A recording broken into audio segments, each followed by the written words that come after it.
Hey everyone, today we're diving into the wild chaos that is Paramount's master plan to revive the Transformers franchise. Explosions, reboots, and Michael Bay's glorious comeback. It's all here. It looks like Paramount just woke up one morning, looked at Hollywood and said, yeah, I'll take the whole thing, thanks. After the news broke about a potential takeover of Warner Bros., franchises and all, the internet has been losing its collective mind trying to predict what chaos this could bring. But before we get too deep into corporate monopoly nightmares, the studio's immediate plans are already starting to take shape. And their first major move? Bringing the Transformers back from the scrapyard, literally and figuratively. Paramount isn't just reviving the franchise, they're also summoning Michael Bay back to the director's chair. Yep, the man who made explosions into an art form might be returning to bless us with another trilogy, assuming the next movie doesn't tank harder than a Decepticon in a washing machine. As you might have guessed, early details about the new Transformers flick are already leaking out. But let's start with the basics. Paramount has big plans. Huge. The studio is apparently racing against the clock to keep the rights to the franchise, which means they're greenlighting ideas faster than Bay can say more fireballs.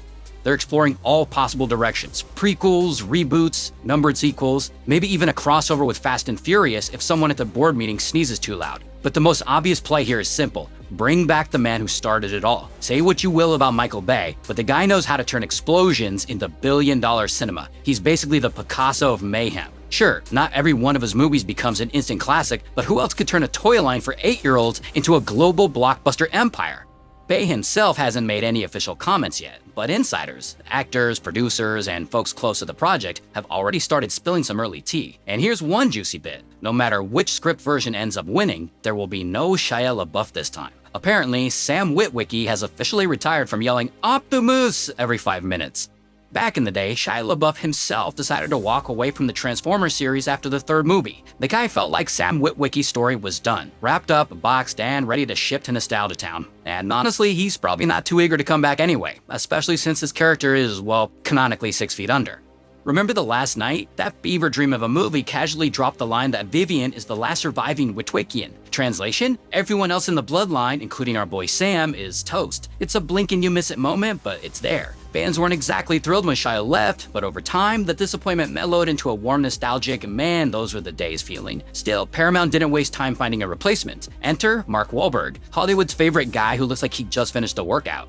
Wahlberg, however, bailed after learning that the studio had forced Michael Bay to step down as producer. And that little bit of corporate drama is one of the big reasons the franchise suddenly shifted into prequel mode. Now that Bay's back though, rumors are swirling faster than a Decepticon's blender blades. There's a decent chance Wahlberg could make a comeback too. Nothing official yet, but the pieces fit a little too well.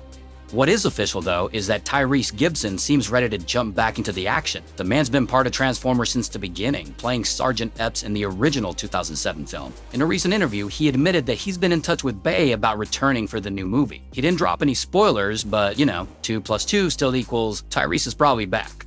And his comeback can mean two things. First, Bay's new project likely isn't a continuation of Rise of the Beasts. That one didn't exactly print money, and Paramount probably doesn't want to risk another mid-box office run. Second, if Epps is back, that opens a door for Josh Duhamel to return as Captain Lennox, the man who could probably fistfight a Decepticon and win on sheer dad energy alone. Funny enough, Duhamel recently said in an interview that he hasn't heard anything about the new movie, but would love to return, as long as his rank gets bumped up to general.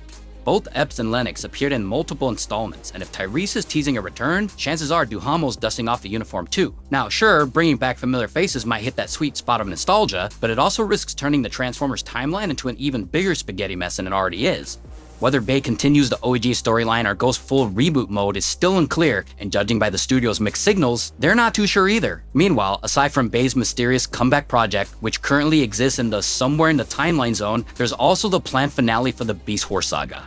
Details are scarce, but director Stephen Caple Jr. has said he'd love to return and finish what he started with lead actor Anthony Ramos. According to Caple, if given the green light, he wants to explore new Transformer factions across different planets and dive deeper into the lore surrounding their creator, Primus. Basically, he wants to turn Transformers into cosmic mythology, less cars that punch each other and more space gods with laser feelings. And here's where things start looking like a Decepticon trying to solve a Rubik's Cube. Nothing lines up. Technically, the next Transformers movie is supposed to be a prequel and a crossover with the I.Joe squad. Yeah, the one with more guns and plot lines. The film will reportedly take place after Rise of the Beast, wrapping up that storyline while somehow explaining why the canon now looks like it's been rewritten by ChatGPT on caffeine. franchise producer Lorenzo Di Bonaventura recently dropped a cryptic hint. Instead of following Michael Bay's explosion-fueled legacy, the next movie will supposedly focus on the personalities of the Autobots, which sounds nice on paper, but how exactly do you pull that off when half the cast are literal vehicles? And to make it more chaotic, this character-driven film will also feature I.Joe characters, because what's better than one massive toy commercial? Two mashed together into one cinematic universe smoothie. Now the big question, what's Bay's role in all this if the prequel technically overwrites his original trilogy? Feels a bit like inviting the chef back to the kitchen just to tell him you've replaced all his recipes with TikTok trends. It's clear the studio's still trying to figure out what the heck to do with this franchise, and time's ticking. If Paramount doesn't drop some kind of Transformers project by 2029, they lose the rights entirely. So now they're throwing every idea at the wall to see what sticks. One of those ideas? A Bumblebee 2. Yeah, the little yellow guy almost got another solo movie. Not too shocking considering the first one actually got a warm reception and, for once, didn't give audiences a headache. The rumored screenwriter was Joby Harold, the same dude behind Rise of the Beasts, Edge of Tomorrow, John Wick 3, and Monarch. So not exactly a rookie. The guy's got legit blockbuster blood. That means Paramount had serious plans for the sequel, until they didn't. Because now, after Bumblebee kind of broke the canon in its final scenes, a direct follow-up with Haley Steinfeld feels unlikely. Still, the studio might recycle parts of the script for future projects. Nothing goes to waste when there's IP on the line. And speaking of recycling, the animated Transformers 1 film was supposed to kick off its own trilogy. The ending even teased that Megatron and Optimus' brotherly conflict was far from over, setting up a full-blown Cybertron war. The sequel was meant to dive deep into Cybertron's history and lore, essentially Transformers' origins, but make it space opera. Unfortunately, those plans have been tossed into the cryo chamber after the box office performance failed to impress the Paramount overlords. Still, animation isn't dead. Director Josh Cooley, who helmed Transformers 1, confirmed he's already signed on for another animated Transformers project. The studio doesn't want a direct sequel, but they're keeping him around, which means we're guaranteed at least one more animated installment down the road. Oh, and fun fact, Blue Beetle director Angel Manuel Soto was also approached to helm a Transformers movie. Paramount wanted him for Rise of the Beast, but he turned it down because, surprise surprise, he didn't like the script. Instead, Soto pitched a fresh idea that the studio reportedly loved. So yeah, the man who made a movie about a talking alien beetle might soon take over the franchise about talking alien cars. Sounds like destiny, honestly. Apparently, Paramount had already sunk a truckload of cash into Rise of the Beast, so scrapping it entirely wasn't an option. Instead, the studio offered director Angel Manuel Soto a compromise: make his idea as a standalone spin-off. They even discussed a rough budget and release date, but then came the writer's strike, and the prequel's box office numbers, which were about as thrilling as watching a Roomba run out of battery. That combo effectively nuked the deal. Still, the fact that this project almost happened means the studio's been itching to try something new for a while now. And here's the kicker, the idea isn't completely dead. Franchise producer Lorenzo Di Bonaventura recently confirmed they're still waiting on a draft script, after which they'll decide whether it's worth reviving. So who knows, maybe these unused story notes will become the long-awaited fresh start Transformers desperately needs.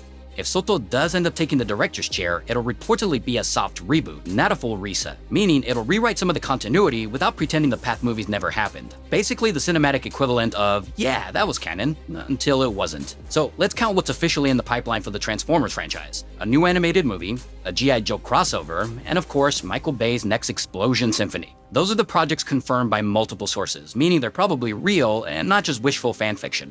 Then, there are two mysterious films still under wraps. Rumor has it one of them is Soto's spin-off project, and the other, a more grounded detective-style Transformers movie. Yes, you read that right, Transformers Noir, where Optimus Prime lights a cigarette and mutters about the corruption of Cybertron. All signs point to one thing: Paramount is gearing up to breathe new life into the Autobots, and they're clearly not pinching pennies to do it. The only real issue? Direction. The Transformers timeline has become such a tangled mess that even Megatron would need a flowchart and a strong drink to make sense of it. Honestly, the only part that sounds genuinely exciting right now is Michael Bay's return. Everything else feels like the studio playing whack-a-mole with continuity. So what do you think? Can Bay pull off another billion-dollar comeback? Or has the Transformers train already left the station and exploded halfway down the track? Drop your thoughts in the comments, preferably before Bay announces Transformers 9: Revenge of the Timeline.